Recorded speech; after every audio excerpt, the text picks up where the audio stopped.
বন্ধুরা, আমরা চলে আসলাম গুডি লাইফে। ত্বকের যত্ন নিয়ে, ত্বক নিয়ে অনেক ধরনের সমস্যা আমরা ফিল করি, ফেস করি। সে কারণেই আসলে আজকের এপিসোডটি তোমাদের জন্য। আজকের এপিসোডে আমরা বলতে চাই ডিপ ক্লিন কি, যেটা কিভাবে আমাদের স্কিনকে ডিপ ক্লিন করা যায়।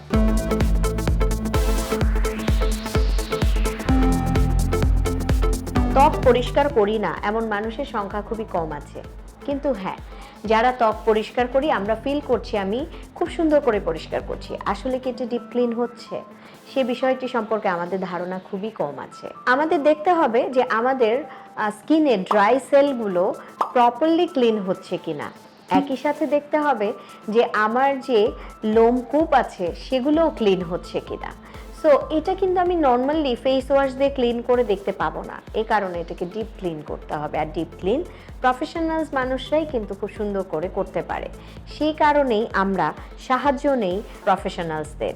এই কারণে আমরা সালনে যাই আর আমরা ডিপ ক্লিন করে আসি আমাদের স্কিনে। প্রতি মাসে অ্যাটলিস্ট একবার আমরা ফেসিয়াল করে থাকি, আর ফেসিয়ালের একটা পার্ট হচ্ছে ডিপ ক্লিন।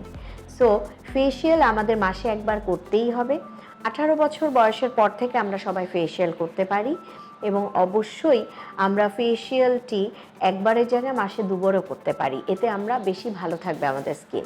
যখন বয়স বাড়তে থাকে তখন আমাদের বয়সের যেই সীমাটা চলছে সেটি কিন্তু আমাদের স্কিনে আমরা দেখতে পাই বলিরেখা হিসেবে।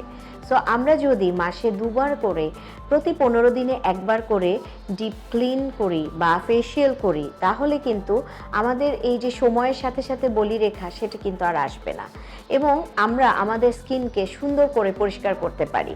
অনেকেরই ধারণা ফেসিয়াল মানে ফর্সা হওয়া, ফেসিয়াল করলে আমি ফর্সা হয়ে যাব। সেটি আসলে ঠিক না, এটা একটি ভ্রান্ত ধারণা। ফেসিয়াল করলে আমার স্কিন উজ্জ্বল হবে, হ্যাঁ হতেই পারে, কারণ আমার স্কিন যখন ডিপ ক্লিন হবে তখন তো আমার স্কিন উজ্জ্বল হবেই, আর আমি যদি এটা মেনটেন করতে পারি তাহলে উজ্জ্বলই থাকবে। তো এই ক্ষেত্রে আমাকে মাথায় রাখতে হবে যে আমাকে মাসে দুবার আমি অবশ্যই আমার স্কিনকে পরিষ্কার করব, সে কারণে আমার একটি ফেসিয়াল দরকার, আমরা সেই ফেসিয়ালটি কন্টিনিউ করব। সময়ের সাথে সাথে আমার বয়সের যে বলিরেখা আসবে, অ্যান্টি এইজিং, সেটি মনে রাখতে হবে। আর সেটিকে যদি দূর করতে হয় তাহলে অবশ্যই আমাদেরকে ঘন ঘন করে ময়শ্চারাইজিং করতে হবে, এবং আমাদের যে ধরনের বদ অভ্যাস আছে, কখনো আমরা ভ্রু কুঁচকে তাকাই, সেটিকে বন্ধ করতে হবে।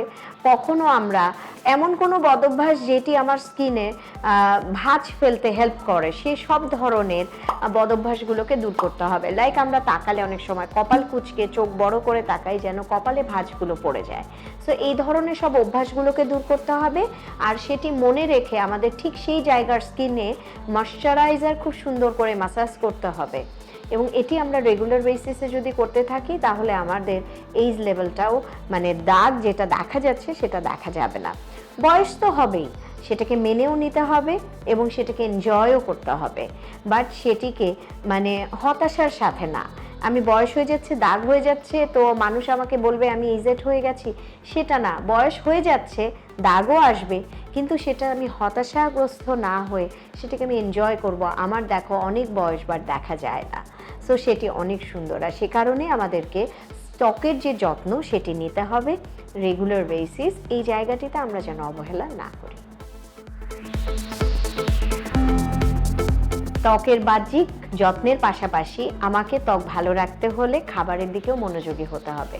আর সে কারণে আমাদের লিকুইড খাবার বেশি খাচ্ছি কিনা, পানিটা পরিমাণ মতো খাচ্ছি কিনা, ভিটামিন সি ঠিকভাবে নিচ্ছি কিনা, মিনারেল ঠিকভাবে নিচ্ছি কিনা, এদিকে নজর রাখতে হবে। আর সে কারণে অবশ্যই আমরা একজন প্রফেশনালসের হেল্প অবশ্যই নেব। তাহলে যেটি হবে যে আমি ভেতর থেকে এবং বাইরে থেকে দুদিক থেকেই আমি সুন্দর এবং সুস্থ থাকব। যারা এই পর্বটি দেখছো, যারা পছন্দ করছো বা করছো না, আজ ভালো না লাগলো কাল কিন্তু ভালো লাগবে। সো গুডি লাইফের সঙ্গেই থাকো, সাবস্ক্রাইব করো, এবং আমরা তোমাদের জন্য নতুন নতুন পর্ব নিয়ে চলে আসবো আবারও।